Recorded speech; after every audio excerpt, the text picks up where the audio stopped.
ಮಾರುಕಟ್ಟೆಯಲ್ಲಿ ಹುಣಸೆ ಕಾರುಬಾರು ಹೆಚ್ಚಾಗಿದೆ ಅನ್ನುವಂಥದ್ದು. ಯಾಕೆಂದರೆ ಸಿಕ್ಕಾಪಟ್ಟೆ ಸಪ್ಲೈ ಆಗಿರುವಂಥ ಹಿನ್ನೆಲೆಯಲ್ಲಿ ಹುಣಸೆ ದರ ದಿಢೀರಂತ ಕುಸಿತವಾಗಿದೆ. ಶಿರಾ ಎಪಿಎಂಸಿ ಮಾರುಕಟ್ಟೆಗೆ ಹುಣಸೆ ಹಣ್ಣು ಪ್ರವಾಹದ ರೀತಿಯಲ್ಲಿ ಹರಿದು ಬಂದಿದೆ. ಹೆಚ್ಚು ಸರಬರಾಜಾಗಿರುವಂಥ ಹಿನ್ನೆಲೆಯಿಂದ ಹೆಚ್ಚು ಸಪ್ಲೈ ಆದಂಥ ಹಿನ್ನೆಲೆಯಲ್ಲಿ ಹುಣಸೆ ಹಣ್ಣಿನ ಬೆಲೆ ಕುಸಿತವಾಗಿದೆ. ತುಮಕೂರಿನ ಎಪಿಎಂಸಿ ಮಾರುಕಟ್ಟೆಯಲ್ಲಿ ರೈತರಿಗೆ ಆತಂಕ.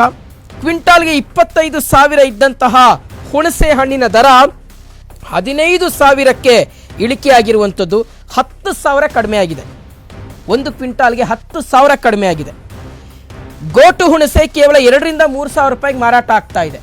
ಗೋಟ್ ಹುಣಸೆ ಅಂದರೆ ಈ ಬೀಜಗಳಿರ್ತಾವಲ್ಲ ಒಳಗಡೆ ಅದನ್ನು ಬಿಡಿಸದೇ ಇರ್ತಕ್ಕಂಥ ಗೋಟ್ ಹುಣಸೆ ಅಂದರೆ ಅದು ನಮಗೆ ಕ್ಲೀನಾಗಿ ಹುಳಿಯ ಅಂಶ ಸಿಗೋದಿಲ್ಲ ಅನ್ನೋದು. 30 kgಗೆ 1 kg ಹೆಚ್ಚುವರಿ ಬದಲು 10 kgಗೆ 1 kg ಕಟ್ ಮಾಡ್ತಾ ಇದ್ದಾರೆ ಅನ್ನೋ ಆರೋಪ ಕೇಳಿ ಬರ್ತಾ ಇದೆ. ಅಂದರೆ 30 kgಗೆ ಬೀಜವನ್ನು 1 kg ಅಂತ ತೆಗಿಬೇಕಂತ ಲೆಕ್ಕ ತಗೊಂಡ್ರು, ಗೋಟ್ 1 kg ತೆಗಿಬೇಕಂತ ಲೆಕ್ಕ ತಗೊಂಡ್ರು, ಬರೀ 10 kgಗೆ 1 kg ತೆಗಿತಾ ಇದ್ದಾರೆ, ಅಲ್ಲಿಗೆ 30 kg 3 kg ತೆಗಿತಾ ಇದ್ದಾರೆ ಅನ್ನುವ ರೀತಿಯಾದಂತಹ ಆರೋಪ ಮಾಡಲಾಗ್ತಾ ಇದೆ. ಬೆಲೆ ಕುಸಿತದಿಂದ ನಷ್ಟ ಆಗ್ತಾ ಇದೆ. ಹೀಗಾಗಿ ಸರ್ಕಾರ ನಮ್ಮ ಬೆಂಬಲಕ್ಕೆ ಬರಬೇಕು ಅಂತ ರೈತರು ಆಗ್ರಹಿಸ್ತಾ ಇದ್ದಾರೆ. ಶಿರಾ ಎಪಿಎಂಸಿ ಮಾರುಕಟ್ಟೆಯ ಬಳಿ ನೂರಾರು ರೈತರು ಹುಣಸೆಯನ್ನು ತಗೊಂಡ್ಬಂದು ಸುರ್ಕೊಂಡು ಪ್ರತಿಭಟನೆ ಮಾಡಬೇಕಾದಂಥ ಒಂದು ಪರಿಸ್ಥಿತಿ ಇದೆ. ಆರ್ಮ್ಯಾಕ್ಸ್ ಬಳಿ ತಮ್ಮ ಅಳಲನ್ನು ತೋಡ್ಕೊಂಡಿದ್ದಾರೆ ಹುಣಸೆ ಹಣ್ಣು ಬೆಳೆದಂತಹ ರೈತರು.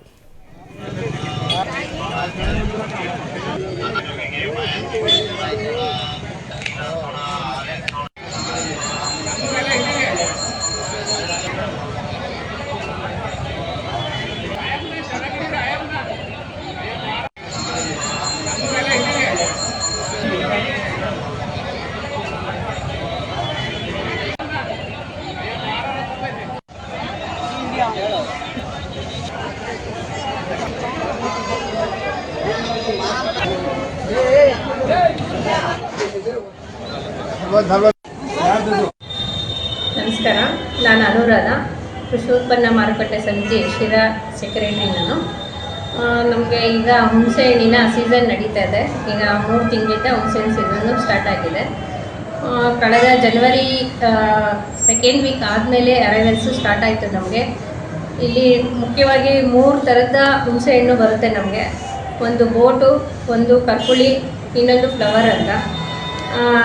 ಹಾಗೆ ಇದರಲ್ಲಿ ರೇಟ್ಸ್ ಬಂದು ನಮಗೆ ವೇರಿಯೇಷನ್ ಆಗ್ತಾ ಇರುತ್ತೆ ಪ್ರತಿ ತಿಂಗಳಿಂದನೂ ತಿಂಗಳಿಗೆ. ಈಗ ಜನವರಿಯಲ್ಲಿ ನಮಗೆ ಎಲ್ಲನೂ ಫ್ಲವರ್ ಬಂದು 14,000 ಸ್ಟಾರ್ಟಿಂಗ್ ಇತ್ತು. ಈಗ ಬಂದು 8,000 ರಿಂದ 9,000 ಆಗಿದೆ. ಆದರೆ ಏನಂದರೆ ಇದರಲ್ಲಿ ವ್ಯತ್ಯಾಸ, ನಮಗೆ ಅರೈವಲ್ಸ್ ಉತ್ಪಾದನೆ ಇದು ಜಾಸ್ತಿ ಆಗಿದೆ, ಅರೈವಲ್ಸ್ ಜಾಸ್ತಿ ಬಂದಿದೆ, ಹಾಗಾಗಿ ರೇಟು ಸ್ವಲ್ಪ ಕಡಿಮೆ ಆಗಿದೆ. ಆದರೆ ಕಳೆದ ವರ್ಷ ಇದರಲ್ಲಿ ಉತ್ಪಾದನೆ ತುಂಬ ಕಡಿಮೆ ಇತ್ತು, ರೇಟ್ ಚೆನ್ನಾಗಿತ್ತು. ಅದೇ ರೀತಿ ಬೋಟು ಅಷ್ಟೇ, ಜನವರಿಯಲ್ಲಿ 4,000 ಇತ್ತು, ಈಗೊಂದು 3,000 ಇದೆ. ಕಪ್ಪುಳಿ ಬಂದು ಜನವರಿಯಲ್ಲಿ ಒಂದು 25,000ದಿಂದ ಇತ್ತು, ಈಗ 15,000 ರಿಂದ 16,000ಕ್ಕೆ ಹೋಗ್ತದೆ. ನಮಗೆ ತುಂಬ ಸಂತೋಷ. ಆದರೆ ಅರೈವಲ್ಸ್ ಜಾಸ್ತಿ ಬಂದಿದೆ ಈ ವರ್ಷ. ರೈತರು ಬೆಳೆದಿರೋ ಎಲ್ಲ ಉತ್ಪಾದನೆಯಲ್ಲಿ ಎಲ್ಲನೂ ಮಾರಾಟ ಮಾಡ್ತಿದ್ದಾರೆ. ಯಾರಿಗೂ ಏನೂ ತೊಂದರೆ ಇಲ್ಲ.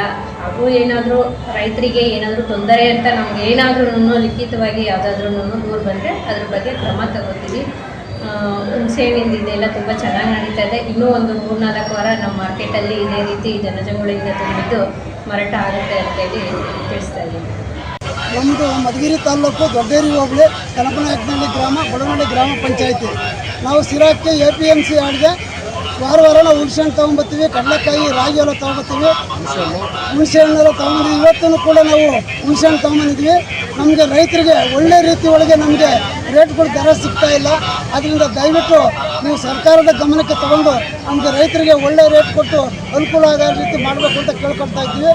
ಜೊತೆಗೆ ಗೌರ್ಮೆಂಟ್ ರೇಟು ರಾಗಿನ 4,800 5,000 ರೂಪಾಯಿಗೆ ಪಾಣಿನ ಮೇಲೆಲ್ಲ ಫಿಕ್ಸ್ ಮಾಡಿದ್ದೀರ. ಇದನ್ನು ನಾವು ಹುಣಸೆ ಹಣ್ಣು ಥರ ಅದೇ ಥರ ರೇಟ್ ಕೊಟ್ಟು ನಮ್ಮ ಸರ್ಕಾರದಿಂದ ನಮ್ಮ ರೈತರಿಗೆ ಅನುಕೂಲ ಆಗೋ ಥರ ಮಾಡಬೇಕು ಅಂತ ನಾವು ನಿಮ್ಮನ್ನು ಕೇಳ್ಕೊಳ್ತಾ ಇದ್ದೀವಿ ಸರ್. ಮೊನ್ನೆ ಇಂದರ್ತಿಗೆಯಲ್ಲಿ ನಮ್ಮ ಹೆಸರು ಶಿವಕುಮಾರ್ ಅಂತ ಹೇಳ್ಬಿಟ್ಟು ನಾವು ಶಿರಾದಲ್ಲಿ ಶ್ರೀರಂಗ ಮಂಡಿನಲ್ಲಿ ನಾವು ಹುಣಸೆ ತಂದಿದ್ವಿ. ಹೋದ ವಾರ 20,000 ಇತ್ತು, ಇದು ಬೋಟು 9,000 ಇತ್ತು. ಈ ವಾರ 5,000ರಿಂದ 7,000 ಐತೆ. ಅದರಲ್ಲಿ 60 kg 30 kgಗೆ 1.5 kg 2 kg ತೆಗಿತಾರೆ. ಹೀಗಾಗಿ ನಮಗೆ ತುಂಬ ಲಾಸ್ ಆಗುತ್ತೆ. ಈ ಮರ ಬಡಿಬೇಕಾದ್ರೆ 1,000 ಬೇಕು, ಆಳು 300 ರೂಪಾಯಿ ಒಂದು ಆಳು. ಹಂಗಾಗಿ ತುಂಬ ತೊಂದರೆ ಆಗುತ್ತೈತೆ. ಸರ್ಕಾರ ಇವತ್ತು ರಾಗಿಗೆ ನಾನು ಮೊನ್ನೆ 20 ಕ್ವಿಂಟಲ್ ರಾಗಿ ಕೊಟ್ಟರೆ 4,886 ರೂಪಾಯಿ ಆಯಿತು. ಅದೇ ಥರ ನಮಗೆ ಹುಣಸೆಹಣ್ಣ ಒಂದು ನಿಗದಿ ಮಾಡಬೇಕು ಅಂತ ಹೇಳಿ ನಾವು ಕಳಕಳಿಯಿಂದ ಕೇಳ್ಕೊಳ್ತಾ ಇದ್ದೀವಿ. ಈಗ ಪ್ರತಿಯೊಂದು ಇಲ್ಲಿ ಬಂದು ನೀವು ನೋಡಿದರೆ ಸರ್ಕಾರ ನಮ್ಮ ರೈತರೆಲ್ಲ ಊಟ ತಿಂಡಿ ತಿಂತಾನೆ ಇಲ್ಲಿ ಕಾಕಿ ಕೂತವ್ರೆ. ಯಾಕೆ ಹೇಳಿ ಅಧ್ವಾನ ಆಗುತ್ತಲ್ಲ ಅಂತ ಹೇಳ್ಬಿಟ್ಟು ಅದೇ ನಷ್ಟನ ನೀವು ನಮಗೆ ಯಾವಾಗ ತುಂಬ್ತೀರಾ ಏನು ತುಂಬ್ತೀರ ಅಂಬೋದು ಬರೀ ಇದೇ ಹೇಳ್ತಾ ಇದ್ದೀರಾ. ಸುಮ್ಮನೆ ಬೇಕು ಅತಿ ವೇಗವಾಗಿ ರೇಟ್ ಕೊಡಲೇಬೇಕು. ಸರ್ಕಾರ ಎಚ್ಚೆತ್ಕೊಂಡು ನಮ್ಮನ್ನು ರೈತರನ್ನ ಕಾಪಾಡಬೇಕು.